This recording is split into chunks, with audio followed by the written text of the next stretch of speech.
بالله من الشيطان الرجيم. بسم الله الرحمن الرحيم.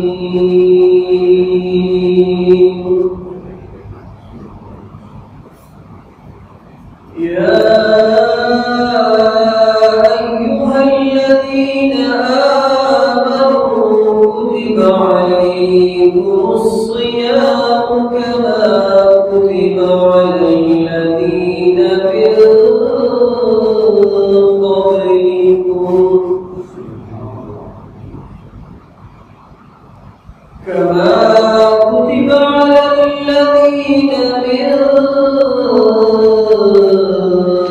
قبلكم لعلكم تتقون.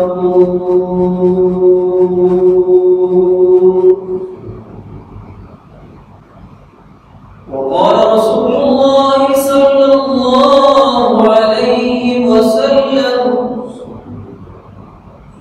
الصوم لي وأنا أجزي به، أو كما قال صلى الله عليه وسلم: إن الله وملائكته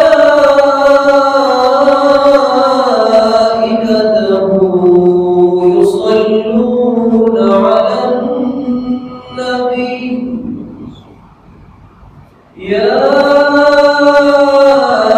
أيها الذين آمنوا صلوا عليه وسلموا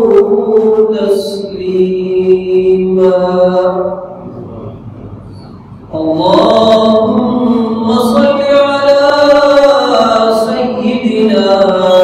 ومولانا محمد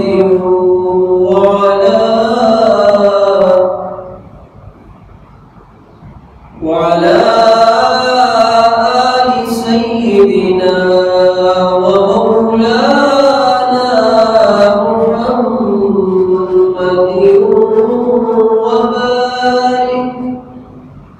وبارك وسلم وصل عليه. سبحان ربك رب العزة عما يصفون، وسلام على المرسلين، والحمد لله رب العالمين.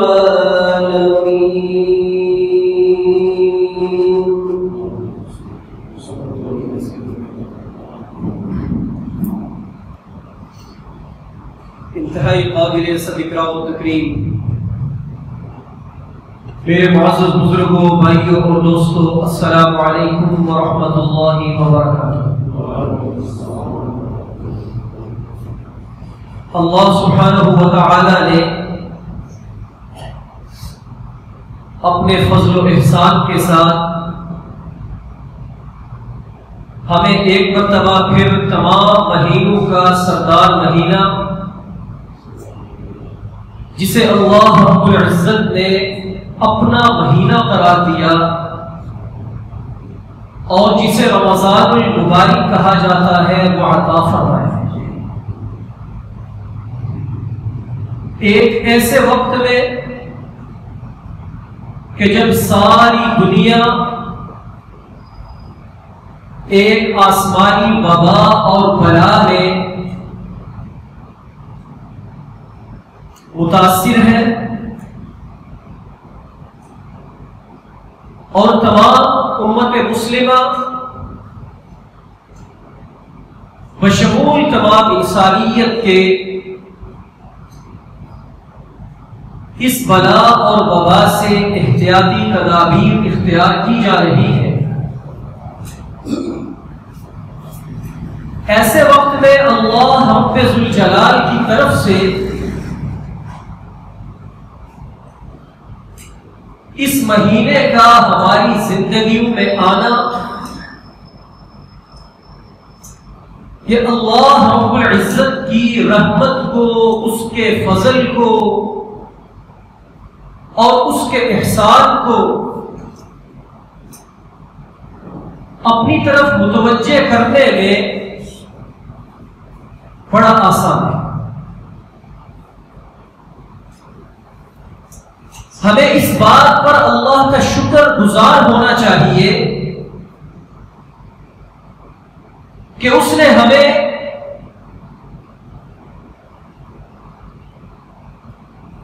اس آزمائش کے دور میں وہ دن عطا فرمائے، وہ مہینہ عطا فرمایا کہ جس کے بارے میں اللہ رب العزت کا یہ فرمان ہے، آقا دو جہاں صلی اللہ علیہ وآلہ وسلم نے ہمیں یوں بتلایا کہ جب یہ مہینہ آتا ہے تو اللہ رب العزت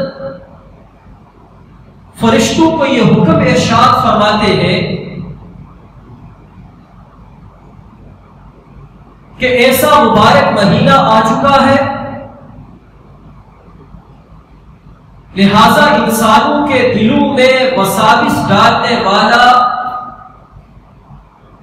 جو ابلیس ملعون شیطان ہے،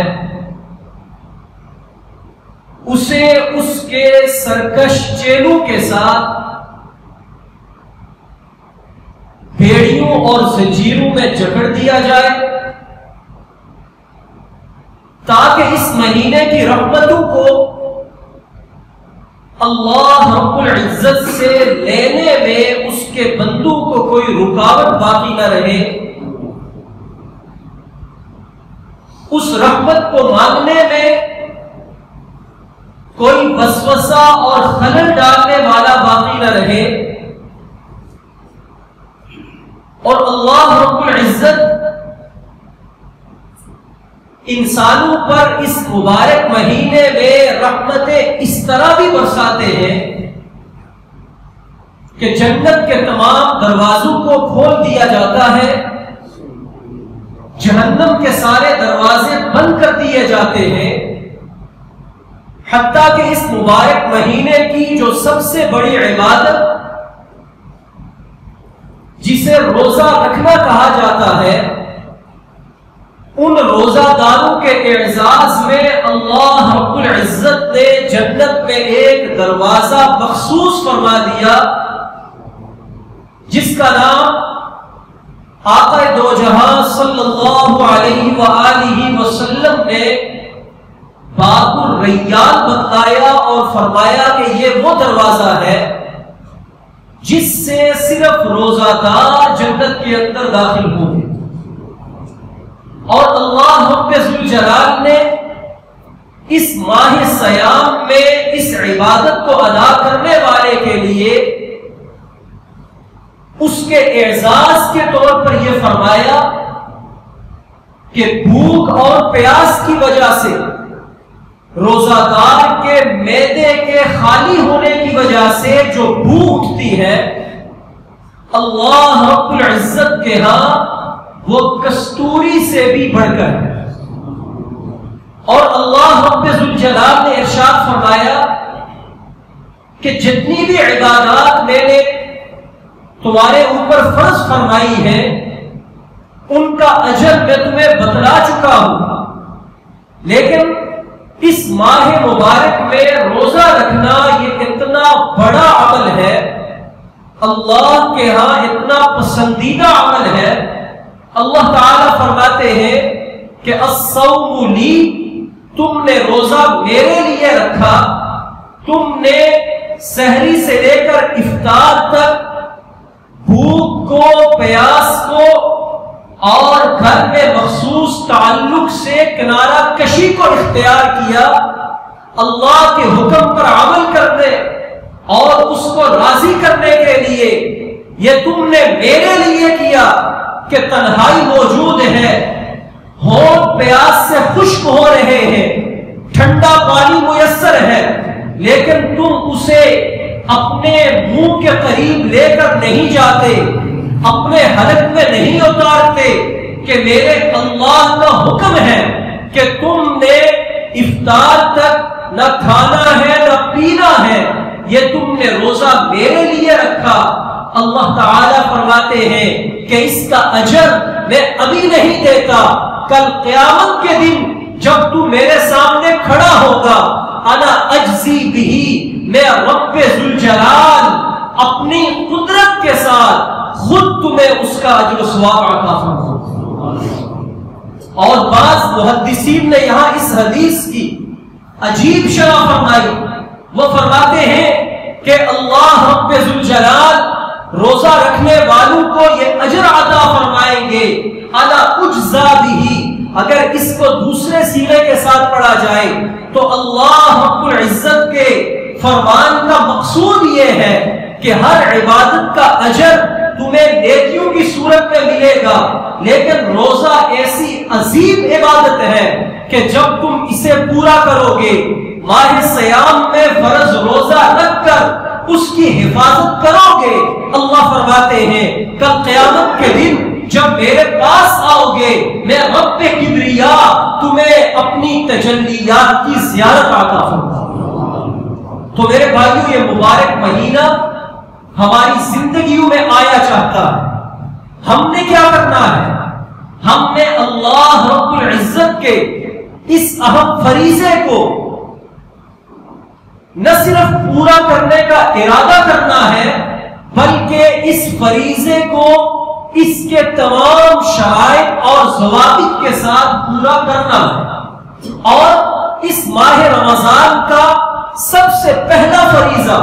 جو ہماری طرف متوجہ ہوتا ہے وہ اس رمضان کا روزہ ہے۔ سب بھائی جانتے ہیں کہ روزہ کس چیز کا نام ہے۔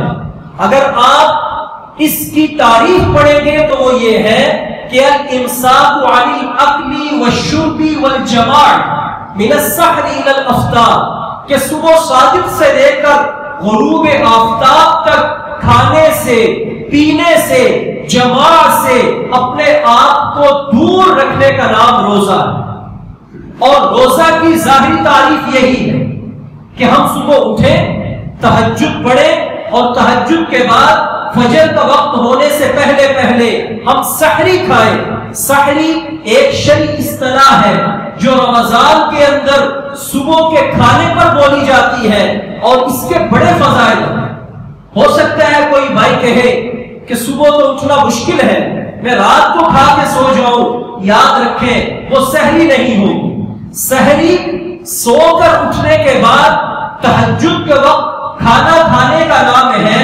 اور روزے کی نیت سے کھانے کا نام ہے۔ اجر و ثواب کتنا ہے؟ اللہ کے نبی علیہ السلام نے فرمایا کہ ان اللہ تعالی وملائکتہ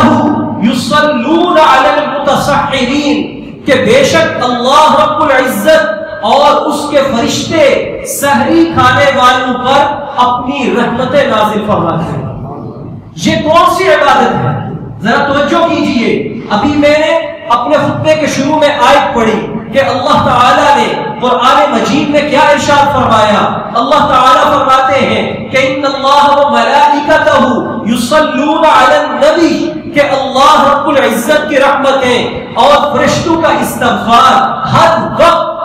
نبی کریم صلی اللہ علیہ وسلم پر برستا رہتا ہے، اترتا رہتا ہے۔ یعنی اللہ تعالی ہر گھڑی اپنے نبی پر اور اس کے فرشتے ہر گھڑی اپنے نبی کے لیے استغفار کرتے رہتے ہیں، ان کے درجات کو بلند تر کرنے کے لیے۔ اس عبادت میں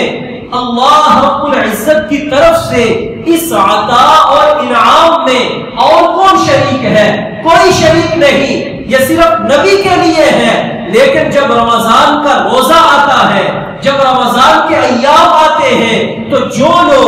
جو خوش قسمت لوگ، برگزیدہ لوگ، منظور نظر لوگ صبح سحری کے وقت اٹھتے ہیں، تہجد پڑھتے ہیں، اللہ کے ساتھ راز و نیاز کرتے ہیں، اور اس کے بعد روزہ رکھنے کی نیت کرتے ہوئے سحری تناول کرتے ہیں، تو وہ اللہ کی اس عطا کے اندر جو نبی کے لیے خاص تھی اس میں شامل ہو جاتے ہیں۔ کہ ہمارے پیارے نبی نے فرمایا کہ اللہ کی رحمتیں، اللہ کی برکتیں، اللہ کے انوارات اور فرشتوں کا استغفار ان لوگوں پر بھی اترتا ہے جو رمضان کے روزے کے لیے سحری کھاتے ہیں۔ تو اس لیے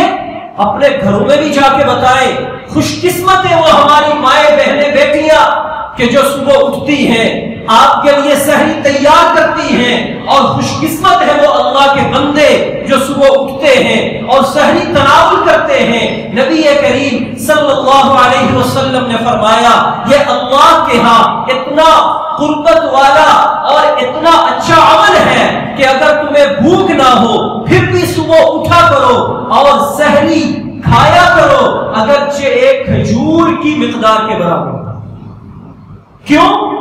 کھجور کی مقدار، ایک کھجور کھانے سے کتنا آدمی کا پیٹ بھرے گا؟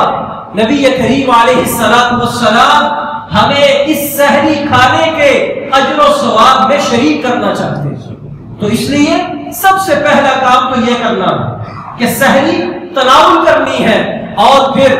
چونکہ آج کل یہ وبا ہے، ایک ابتلا میں ساری دنیا پڑی ہوئی ہے، تو مسجد کے اندر نماز کے لیے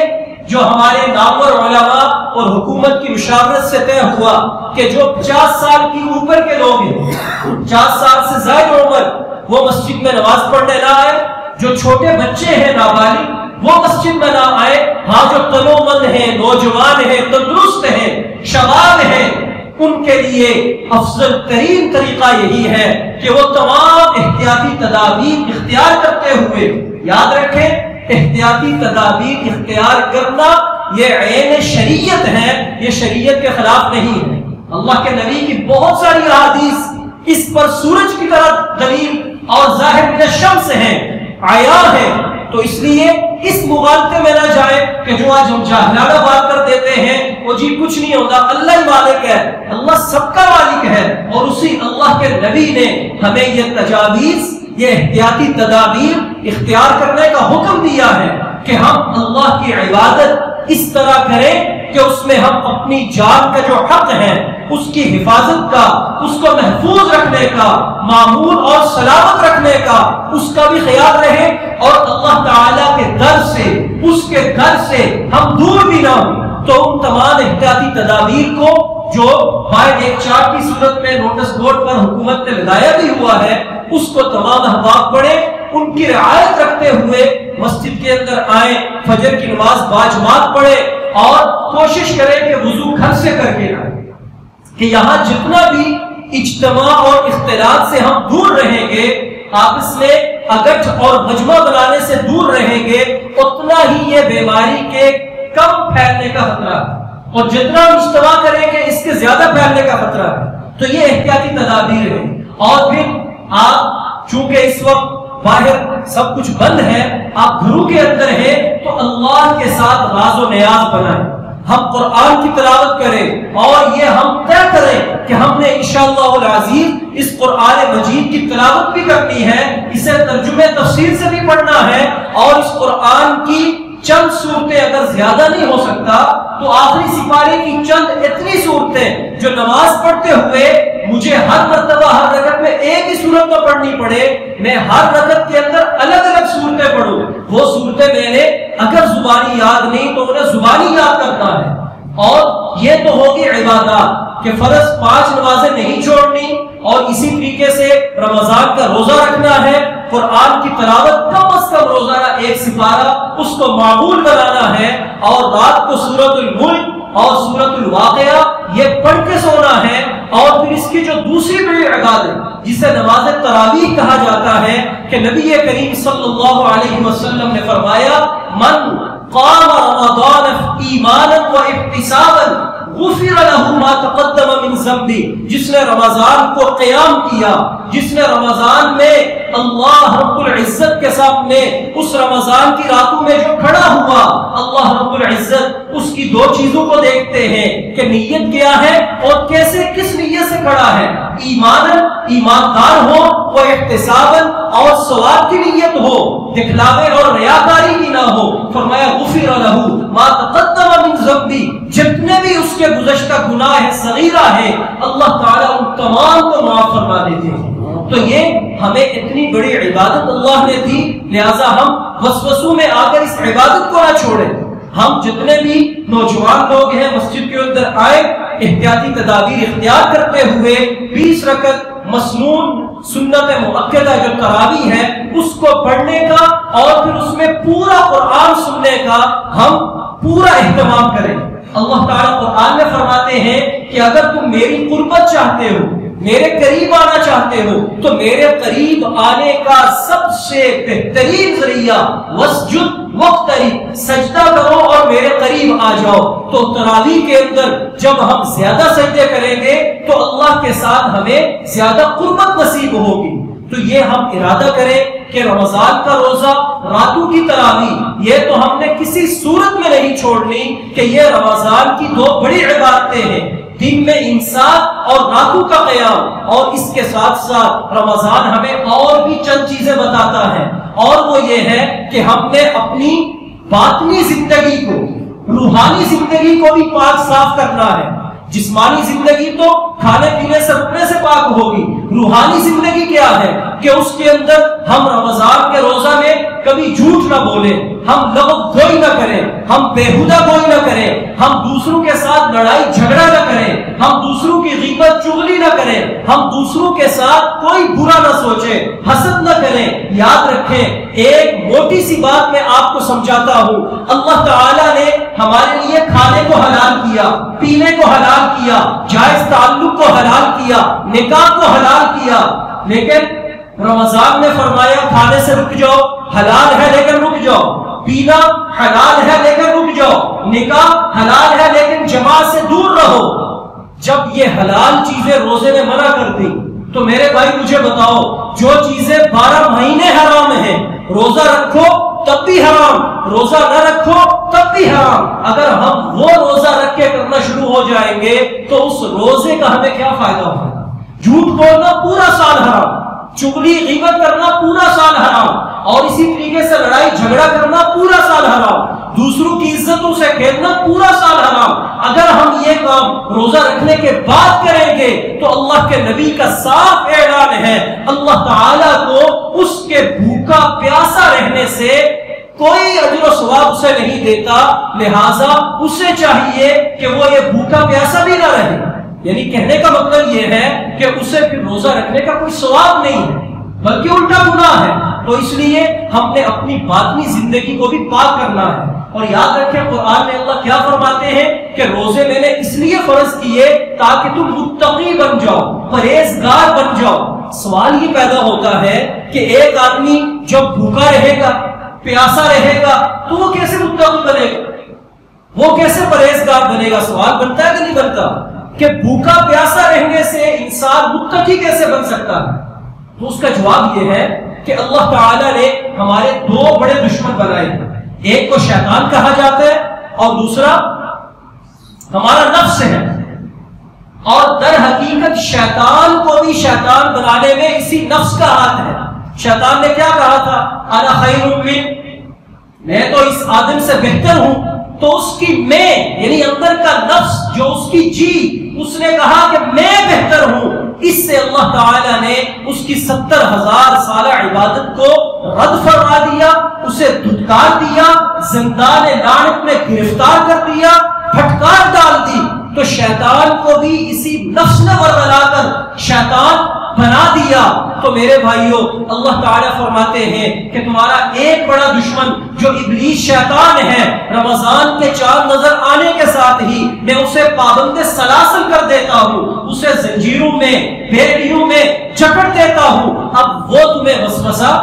نہیں ڈال سکتا، وہ تمہیں ایمان سے ورگلا نہیں سکتا، وہ تمہیں صراط مستقیم سے بھٹکا نہیں سکتا. یہ تو قید ہو گیا. دشمن ہمارا شیطان رمضان میں قید ہو گیا. پیچھے کون سا دشمن بچ گیا؟ ہمارا نفس. اب اس نفس کو ہم نے کیسے قابو کرنا ہے؟ یاد رکھیں نفس مرتا نہیں ہے، اس نے زندہ رہنا ہے. ہاں اسے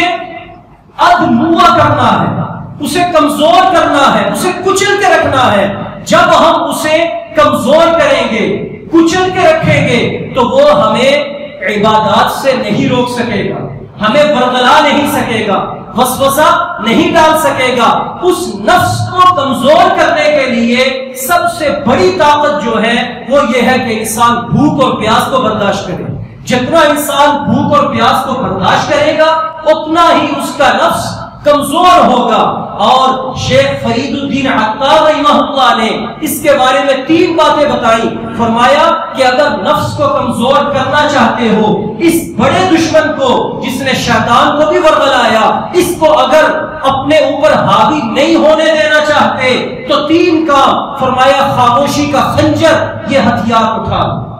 خاموشی کا خنجر. اللہ کے نبی نے فرمایا من صمت نجا، جو چپ رہا وہ کامیاب ہو گیا. اللہ کے نبی نے فرمایا تم 2 چیزوں کی ضمانت مجھے دے دو، میں جنت کی ضمانت تمہیں دیتا ہوں. کون سی 2 چیزیں؟ زبان کو پکڑ کے فرمایا اس کو قابو کر لو، بولنے کی جگہ بولو، نہ بولنے کی جگہ فضول بےہودہ کوئی مت کرو. اور جو تمہارے 2 جبڑوں کے درمیان زبان ہے اور جو تمہاری 2 ٹانگوں کے درمیان شرمگاہ ہے، فرمایا اس کی ضمانت تم دو، میں محمد عربی تمہیں جنت کی ضمانت دیتا ہوں. تو یہ بھی دراصل خاموشی کے ساتھ تعلق رکھتا ہے. تو شیخ فرید الدین عطار کیا فرماتے ہیں؟ خاموشی کا خنجر، اس کو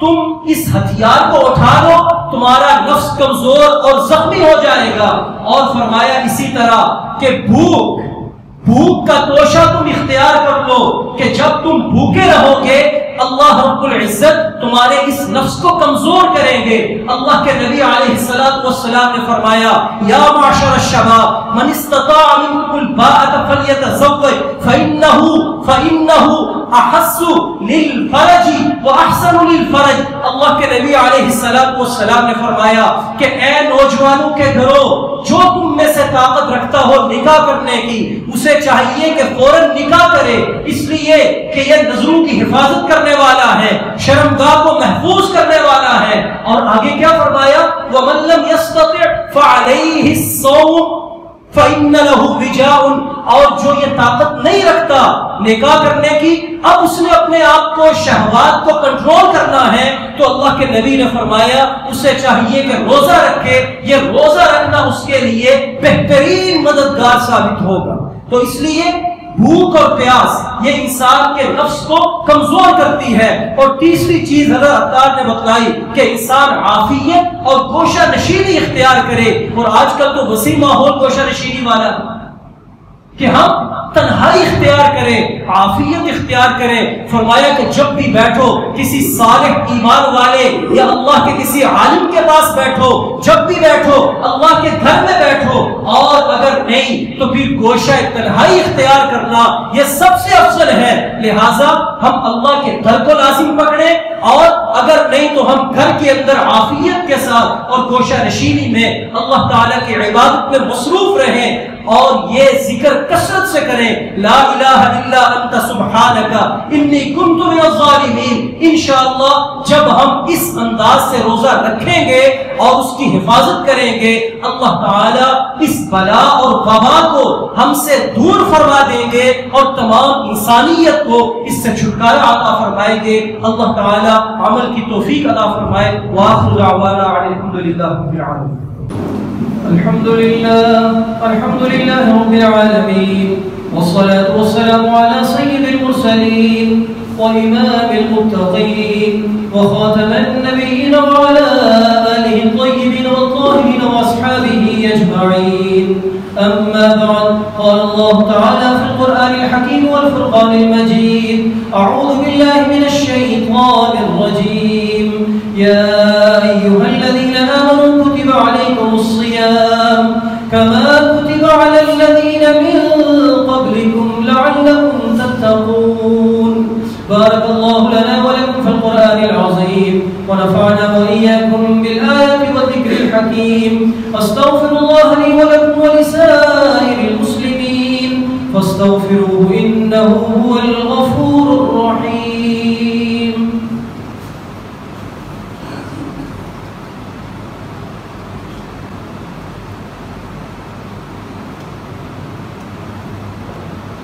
الحمد لله نحمده ونستعينه ونستغفره ونؤمن به ونتوكل عليه، ونعوذ بالله من شرور أنفسنا ومن سيئات أعمالنا. من يهده الله فلا مضل له ومن يضلله فلا هادي له ونشهد أن لا إله إلا الله وحده لا شريك له ونشهد أن سيدنا ومولانا محمدا عبده ورسوله أما بعد أعوذ بالله من الشيطان الرجيم إن الله وملائكته يصلون على النبي يا أيها الذين آمنوا صلوا عليه وسلموا تسليما اللهم صل على سيدنا ومولانا محمد عبدك ورسولك وصل على المؤمنين والمؤمنات والمسلمين والمسلمات وبارك على سيدنا ومولانا محمد وأصحابه خصوصا الخلفاء الراشدين وأزواجه وبعده أجمعين بارك الله لنا ولكم في القرآن العظيم اللهم ارفع عنا البلاء والوباء اللهم إنا نعوذ بك من البرص والجنون والجذام ومن سيء الأسقام بارك الله لنا ولكم في القرآن العظيم أستغفر الله لي ولكم أجمعين ولسائر المسلمين فاستغفروه إنه هو الغفور الرحيم میرے بھائیو الحمدللہ ہم مسلمان ہیں اور اللہ کے گھر میں بیٹھے ہیں تو یاد رکھیں ایک مسلمان کی سب سے بڑی ذمہ داری یہ ہے کہ وہ اللہ تعالیٰ کے احکامات پر بھی عمل کرے اور جو اسلامی حکومت ہے اس کے قانون کو بھی فالو کرے تو چونکہ حکومت نے ایک اچھا اقدام اٹھایا ہے کہ ملک کے نامور علماء کے ساتھ بیٹھ کے ہمارے لیے جو احتیاطی تدابیر اختیار کر کے مسجد میں آنے کا کہا ہے ہم سب کو ایک ذمہ دار شہری ہونے کی حیثیت سے ان کو بروئے کار لانا چاہیے تو اس لیے آپ تمام حضرات کے لیے یہ ڈپٹی کمشنر صاحب کی طرف سے اعلان ہے جو حکومت کے نمائندے ہیں کہ مساجد سے تمام کارپیٹ اٹھا دیے جائیں وضو کے لیے پانی کا کنیکشن ختم کر دیا جائے لوگ اپنے گھروں سے وضو کر کے آئیں اور اسی طریقہ سے ہدایات کے مطابق صف بندی میں نمازیوں کے درمیان فاصلہ کو یقینی بنایا جائے واقعتاً اس میں ہم تھوڑی کمی کوتاہی کر رہے ہیں تو آپ حضرات اس کا خاص اہتمام کریں کہ دیکھیں حکومت تو ریاست ہے حکومت ہے اس کے آگے تو ہم ٹکر نہیں لگا سکتے اگر یہاں پولیس آ گئی کہ جی یہاں پابندی ہے نماز کے لیے تو ہم اس سے محروم ہو جائیں اس لیے اس سے بہتر یہ ہے کہ آپ خود بھی اس چیز کا خیال کریں قانون کو فالو کریں ذمہ دار شہری ہونے کا ثبوت دیں تاکہ ہم بیماری سے بھی بچے رہیں اور اللہ کے گھر کو بھی آباد رکھیں ہمیں اللہ تعالیٰ کے گھر سے بھی دور نہ ہونا پڑے تو صفوں کے درمیان جو صف بندی ہے اس میں فاصلے کو یقینی بنائیں جراثیم کش سپرے باقاعدگی سے کیا جائے مسجد انتظامیہ کی ذمہ داری ہے کہ وہ ایسے اسباب مہیا کرے کہ جو سینیٹائزر ہاتھوں کو لگانے والا سپرے ہے وہ باہر جہاں جوتے اتار کے آتے ہیں وہاں ہونا چاہیے اسی طریقہ سے ہر نماز سے دوسری نماز کے درمیان کلورین کے ساتھ یا اسی طرح ڈیٹول وغیرہ سے اس فرش کو دھو لیا جائے تو یہ ہماری حفاظت کے لیے بہت اچھا ہے اور اسی طریقہ سے ضلعی انتظامیہ جیلم کی طرف سے جاری کردہ ہدایات کے سٹیکر چسپاں کیے جائیں میری معلومات کے مطابق باہر لگائے گئے تھے کسی نے اتار دیے پھر دوبارہ لگائے گئے پھر کسی نے اتار دیے تو یہ بہت ہی ایک غلط بات ہے جب حکومت نے انہیں چسپاں کیا ہے تو ہم میں سے کسی کو یہ زیب نہیں دیتا کہ ہم انہیں اتار دیں مساجد کے اندر اجتماعی سحری اور افطاری پر مکمل پابندی کو یقینی بنایا جائے کہ افطاری سحری ہم گھروں میں کر کے دیں مساجد کے اندر 50 سال سے زائد عمر اور نابالغ بچوں کے داخلے سے اجتناب کیا جائے لوگ یہ عبادات گھروں میں کریں 50 سال سے اوپر کے بزرگ اور اسی طرح چھوٹے بچے اس بات کو یقینی اور لازمی بنائیں کہ یہ گھروں کے اندر عبادت کریں ہاں جو نوجوان ہیں ان احتیاطی تدابیر کے ساتھ ضرور مسجد میں آئیں تاکہ اللہ رب العزت کا گھر وہ ویران نہ ہو تو یہ تمام ہدایات ہیں جو ابھی مجھے پہنچائی گئی ہیں تو مجھے امید ہے کہ آپ حضرات ایک مہذب قوم کا ثبوت دیتے ہوئے ذمہ دار شہری کا ثبوت دیتے ہوئے ضرور اس چیز کو فالو کریں گے اللہ رب العزت ہم کو تمام مسلمانوں کو تمام انسانیت کو اس بیماری سے اس بلا اور وبا سے بچائے اور تمام بیمار لوگوں کو صحت یاب فرمائے اور اللہ رب العزت اس بیماری کو ہم سے دور فرمائے انشاءاللہ العزیز یہاں آپ کی جامع مسجد میں 5 بار نماز تراویح کا اہتمام ہوگا انشاءاللہ قرآن مجید یہاں مسنون تراویح کے اندر مکمل کیا جائے گا. تو آپ تمام نوجوانوں سے التماس ہے کہ خصوصی محبت کا ثبوت دیتے ہوئے اللہ کے گھر کے ساتھ اس کے قرآن کے ساتھ مسجدوں کے اندر آنے کو یقینی بنائیں کہ جیسے پہلے ہمارے بزرگ حضرات تو آتے ہی آتے تھے مسجد میں, وہ تو نہیں چھوڑتے تھے, لیکن اس بار چونکہ وہ نہیں آ رہے تو آپ حضرات نے اس کمی کو بھی پورا کرنا ہے اور مسجدوں کو اس طرح آباد رکھنا ہے جس طرح رمضان میں ہماری مسجدیں پہلے سے آباد رکھتی ہیں. اللہ تعالیٰ سب کو آنے کی توفیق عطا فرمائے. الحمدللہ رب العالمین والصلاة والسلام على سید المرسلین وعلى آلہ وصحبہ اجمعین. یا اللہ جو کہا سنا سب کو سمجھ کر عمل پیرا ہونے کی توفیق عطا فرما. یا اللہ ہم سب کو اس بیماری سے نجات عطا فرما. اے اللہ تمام انسانیت سے اس آزمائش کو دور فرما. اے اللہ جو اس بیماری میں یا کسی اور بیماری میں مبتلا مریض ہیں سب کو شفاء کاملہ عاجلہ عطا فرما. اے اللہ جو مرحومین ہیں سب کو مغفرت اور بخشش فرما. اے اللہ تمام امت مسلمہ پر رحم فرما. اے اللہ ہمیں رمضان کے روزے, راتوں کا قیام, رمضان کی عبادات کو ادا کرنے کی توفیق عطا فرما. اے اللہ جب تک زندہ رہیں اسلام پر زندہ رکھ, جب موت آئے خاتمہ ایمان پہ کر, زبان پہ جاری کرنا لا الہ الا اللہ محمد رسول اللہ صلی اللہ تعالی علی خیر خلقہ محمد وعلى آلہ واصحابہ اجمعین برحمتک یا ارحم